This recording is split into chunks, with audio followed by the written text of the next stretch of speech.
भाभी कल मुझे लड़के वाले देखने आ रहे हैं। अच्छा, संजना चहक उठी। ये तो बड़ी अच्छी बात है। ये बता, तूने कुछ तैयारी वैयारी की है कि नहीं? कैसी तैयारी भाभी? अर्चना बोली। अरे थोड़ा पार्लर वार्लर चली जा, शक्ल सूरत ठीक करा ले। और हाँ, क्या पहन रही है? मम्मी कह रही है साड़ी पहनना है। हाँ तो साड़ी पहनना है तो साड़ी सेलेक्ट कर ली है। कौन सी पहनेंगी?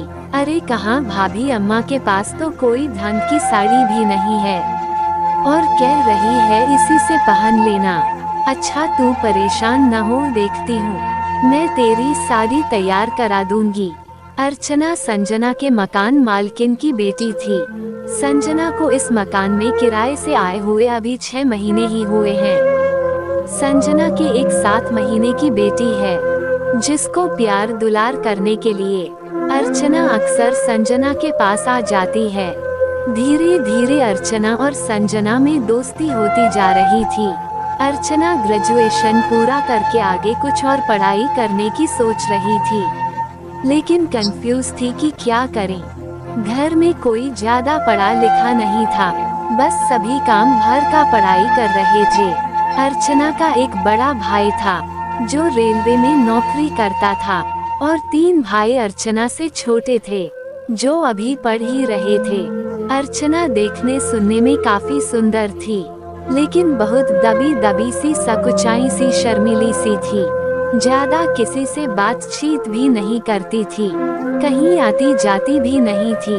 बस ग्रेजुएशन के बाद घर में ही बैठी थी। घर वाले थोड़े पुराने ख्यालों के थे। सो बेटी अब बुक्स को पार कर गई है तो शादी कर दो। उसको अभी आगे पढ़ने का मन है, लेकिन वो कुछ निर्णय नहीं ले पा रही थी। इधर जब से संजना घर में रहने आई है, अर्चना को एक दोस्त मिल गया है। थी भी दोनों हम उम्र, संजना और अर्चना में 4-5 साल का ही अंतर होगा। अर्चना धीरे धीरे संजना से घुलने मिलने लगी थी और बातें भी होने लगी थी। आज जब अर्चना को पता लगा कि लड़के वाले देखने आ रहे हैं तो वो काफी घबरा रही थी। मन की उलझन किससे कहे, सो संजना से कह बैठी। फुर्सत होकर संजना ने एक सुंदर सी साड़ी अर्चना के लिए निकाली और ब्लाउज अर्चना के फिटिंग का करा के रख दी।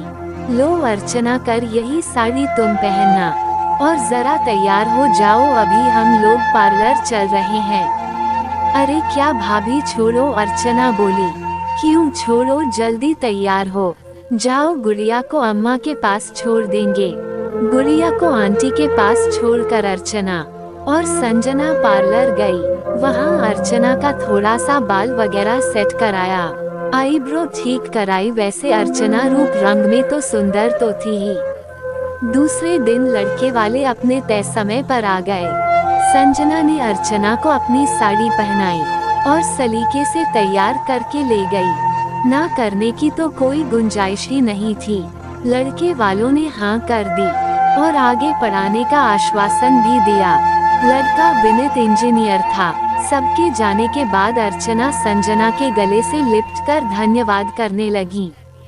धन्यवाद किस बात का अर्चना, तुमने मुझे अपना समझकर सारी बातें बताई थी, तो मेरा भी तो फर्ज बनता था न ये सब करने का। मेरी छोटी बहन की तरह हो तुम।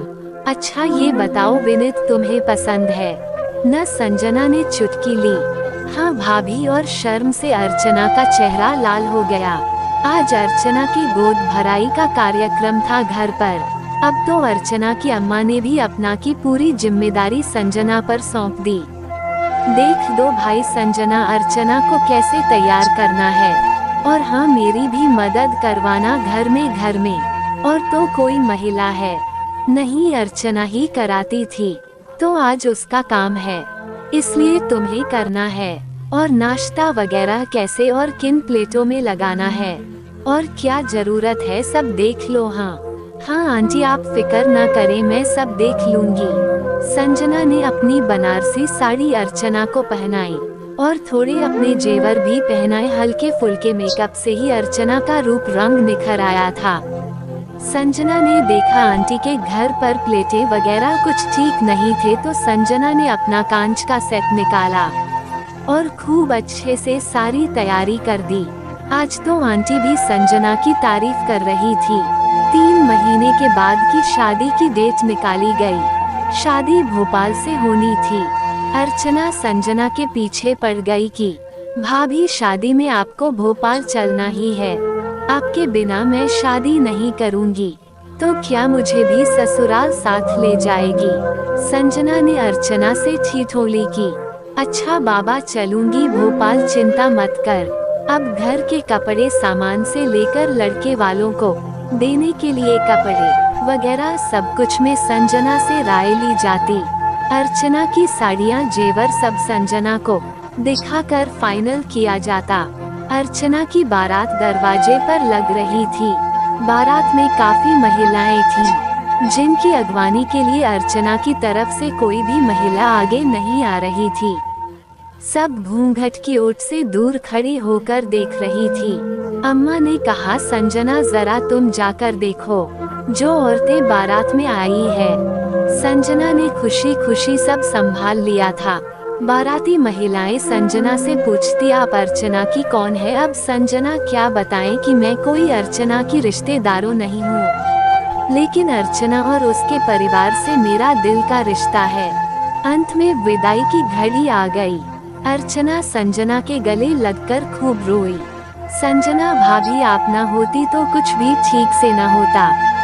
नहीं, ऐसी बात नहीं है अर्चना, जाओ खुशी खुशी अपने घर जाओ। देखो विनीत तुम्हारा कितनी बेसब्री से इंतजार कर रहा है। धन्यवाद भाभी, अर्चना बोली। धत पगली, धन्यवाद काहे का? तूने मुझे भाभी कहा है ना, तू तो मेरी छोटी बहन है। बस भाभी को याद करती रहना भूलना नहीं। आज अर्चना अपने ससुराल में बहुत खुश है। बराबर फोन पर अर्चना और संजना की बात होती रहती है। अर्चना कहती है, हमारे ससुराल में सब कहते हैं तुम्हारी मुंह बोली भाभी तुम्हारी रिश्तेदारों नहीं थी, तब भी कितना ख्याल रखा था। सुनकर बहुत अच्छा लगता है मुझको। आज अर्चना की शादी के 25 साल हो गए। संजना फिर एक बेटे की भी मां बन गई थी। आज उसी बेटे की शादी थी। अर्चना इस समय सूरत में है और वहां से संजना के बेटे की शादी में आई हुई है। सच में किसी किसी से आपका खून का रिश्ता न होते हुए भी दिल का रिश्ता जुड़ जाता है। जहां दिल जुड़ जाए वहां खून के रिश्ते भी बेमानी हो जाते हैं। दोस्तों, अगली कहानी के लिए कमेंट जरूर करना। हमारे चैनल को सब्सक्राइब कर लेना। धन्यवाद दोस्तों।